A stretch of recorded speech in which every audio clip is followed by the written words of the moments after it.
Perseverance is persistence, it's ambition, it's tenacity, it's our power to stick with a challenge even when, and I think especially when, it gets really hard.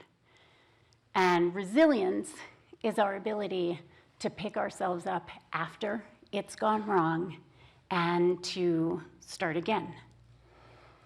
Resilience is how I bounce back. Perseverance is that I bounce back.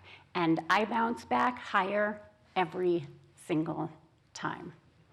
And so today I'm going to share just a couple little personal and work stories because the two are so intertwined for me. I'm sure that's true for many of you. And so we'll start here. This is me and my little sister, Amber. I'm 5, she's 3, and we're both wearing Halloween costumes our mom made for us. I'm the witch. You can see I've got the pointy hat and the cape and the broom. My face is painted, and I have been practicing my most menacing voice saying, "I'll get you, my pretty." I was the most excited witch ever. I could not wait for the kindergarten Halloween parade at school that day. And when I got to school, I was even more excited.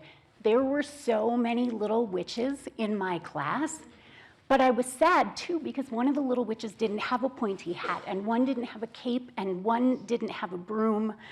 So by the time my parents saw me in the Halloween parade, I was without my pointy hat, my cape, and my broom, sharing those instead with the other little witches. My mom was really disappointed in me that I wasn't wearing the costume that she'd worked so hard to make. And she and my father still volunteer this story to this day, and it is a story of how I failed.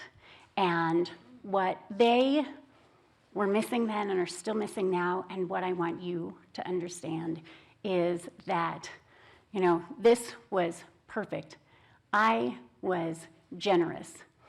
What I did that day delighted me. I shared what I had, and that person that I was at 5 years old is the same person that I am today. I measure my success not by what I have, but by what I can share, by the good I can create with and for others. And for me, that's always been a much better definition of success. I love to be generous when it's easy, and then I really love to be generous when it's hard, when it's scary, and when it's uncertain. So fast forward, my husband and I started our business. We founded our business in 2010 after the company my husband was working for went bankrupt. That bankruptcy came on the heels of a 2-year process to adopt our daughter, Tuesday. Tuesday was my niece. She was my sister Amber's daughter. Amber died when Tuesday was 8 of a drug overdose. This isn't a great picture, but I love this picture. This is Tuz wearing that same Halloween costume Amber was wearing in the last picture. Amber's death cost me my sister, my only sibling, but it cost Tuesday her home and her cats and most of her clothing and books and toys. It cost her her school, her friends, her mom, everything that was familiar to her and so much of what she loved. And it took 2 years to finalize her adoption, but we were just so grateful to have her living with us and with our son Cooper and living a safer, healthier, more secure life. That is until John lost his job and our sense of security began disintegrating. We got by, but things got tighter, and we worked really hard to minimize the stress of that to the kids. Tuesday had grown up with food insecurity. She had grown up with intermittent hot water. At 8 years old, she didn't know how to ride a bike because there was nowhere safe for her to learn. And so when she came to us, we started to address her grief. We helped her learn how to ride a bicycle, and we started building trust in us that there was enough and that there would always be enough. And it was really scary to think that that might not be our reality much longer. So it's 2010, and it's a Saturday morning, and Cooper and I are in the living room of our house when we hear the fire truck sirens start going off around the neighborhood slowly. And I realized that they were announcing the annual food drive for our local food bank. Coop was so excited. He said, "Mama, can I go get the food to give to the firemen?" We did it every year, but I said, "No, babe, we're not going to do that this year." My fear around our own sense of scarcity was driving my thinking, but Coop persisted. He wanted to help kids who were hungry, and with such love and gratitude for that face and that beautiful, generous nature, I didn't want to shake that. So I told him to go grab some food, and as I helped him walk it out the front door and hand it over to the firemen, I was swallowing a lump in my throat, recognizing that we might soon be making our first trip to the food bank to replenish what we had just given away. And I didn't let the fear of that deter me. I persevered. Resilience is how I bounced back, but perseverance is that I bounced back higher every single time. So fast forward again, it's 2011, and my husband, John, and I were finalizing the plans for our new business. We had gone ahead and bought our building because it was the right building, and now we're really broke because we haven't been financed yet, and he's on unemployment, and some dear friends knew how stressed out we were, and they gave us this really generous gift of a night stay at a local, rustic hot springs resort, and they generously volunteered to watch our kids for the night too. So what do two entrepreneurs do on a relaxing, romantic date night? I'll try to keep it PG as I describe it here. There we were on the plush, king-sized bed, sales projections and marketing plans scattered across the sheets, laptops out, furiously editing 3-year pro formas. Some of you guys think this is a little sexy. Our concept for our business was built on what my husband, John, knew about building biodiesel refineries. I love this photo. This is my husband in a nutshell, and I hope you have a chance to meet him. So it's built on what John knew about building biodiesel refineries, including this one right here, and what I thought I knew about running a business. I thought I knew some stuff. I had done consulting for the last 8 years. It turns out that a business with no employees and a business entirely dependent on employees are two completely separate creatures, but that's a separate talk. So here we are. We're on the bed. We're finalizing these plans. And we had this working name for the company. The company was going to be called Headframe Distillery. And the business was a distillery producing beverage alcohol, a tasting room open to the public, and then a distillation equipment manufacturing division, designing and building high-tech, nerdy distillation systems for distilleries like ours. And yeah, we had this working title, Headframe Distillery. And I knew the name was close, but it wasn't quite right. Headframes are these large steel structures that dot the landscape in uptown Butte, Montana. They're huge steel elevators that lowered and raised miners underground and raised copper ore to the surface. Some of these headframes lowered men a mile underground. Headframe, it's iconic, it's full of respect for our place in the world, the history and the risk and the reward of this place. And we really love that name. And what was interesting about this community was that Butte had really gotten hung up on its past. Butte really believed that its best was in its past 100 years ago when it was one of the largest cities between Chicago and San Francisco.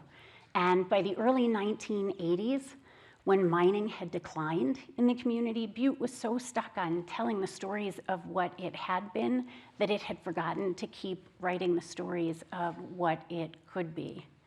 And so we're working away on the bed on these plans, and John looks at me and says, so what if instead of calling it Headframe Distillery, what if we called it Headframe Spirits? I gasped. I saw this thread. We had this concept of starting this company to solve the problem of creating a job for John. And with that one word, spirits, it became so much more. It evoked the concept of the products that we'd be making, the distilled spirits that we'd be producing, but it also evoked the stories of the ghosts, the history, that sense of community, that respect for the past. And so I gasped and I said, John, if we did that, we could name everything that we make after the mines and the stories of Butte. And John went, oh, and I went, oh, again. Because I saw this thread, how we could use this company to do real good, like big good for our place in the world. We could use this to shift an entire community's thinking about itself. And we have succeeded. We built this company that exists at this strange intersection of value-added agriculture, tourism, and hardcore steel manufacturing. We've created more jobs than were lost when John's company went bankrupt.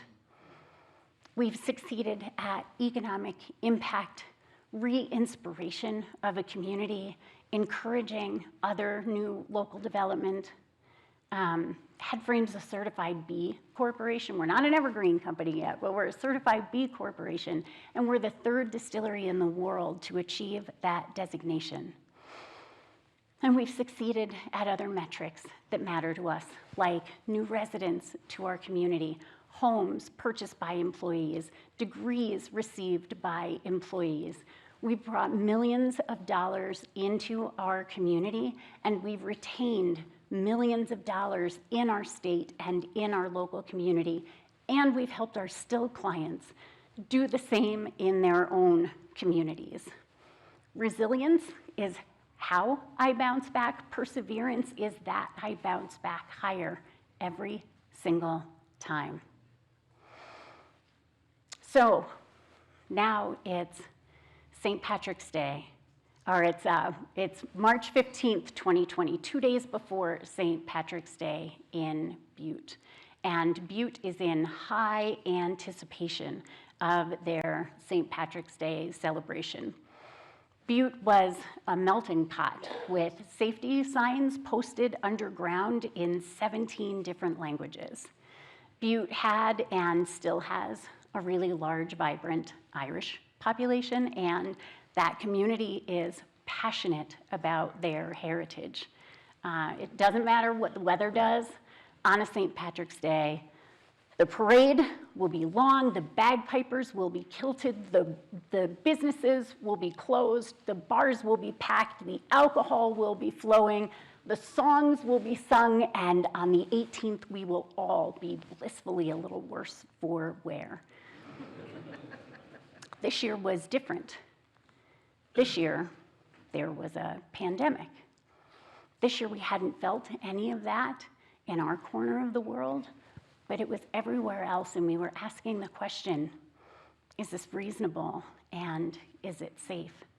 And so that Sunday, we convened an emergency meeting of our managers, and we concluded that it was not reasonable or safe for us to be open. And so we announced to our team that we'd be closing the tasting room at the end of business that day. And I remember my fear vividly. Was this the end of our company? Would our employees and our families be okay? Were we making right and responsible decisions? Our customers on social media were supportive of our decision-making, and Butte itself made the announcement the next day, closing all bars and restaurants. What we did was scary, but it was the right thing to do, and what made that easier were our values. So Headframe's values are community and giving back, innovation, quality, and teamwork. And those values enabled us to cut through the uncertainty and arrive at decisions that were right. It didn't make them easy, but it certainly made them clear and easier.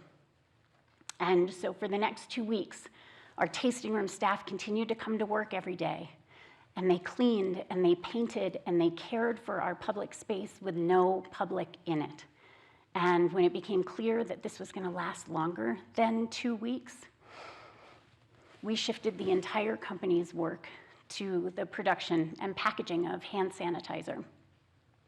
We brought in big tanks, and we produced and packaged enough hand sanitizer to provide to every local first responder, hospital, clinic, nursing home, hospice center, grocery store, and more, and then rapidly expanded that production to serve those needs across the state.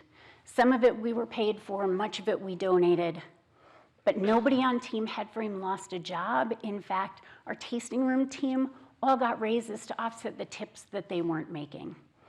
We went from 1 shift a day to 3 shifts a day and hired other local people from our community to help us do the work.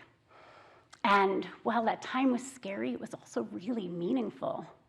You know, going back to our values, community and giving back were on full display. Innovation and quality, we shifted overnight.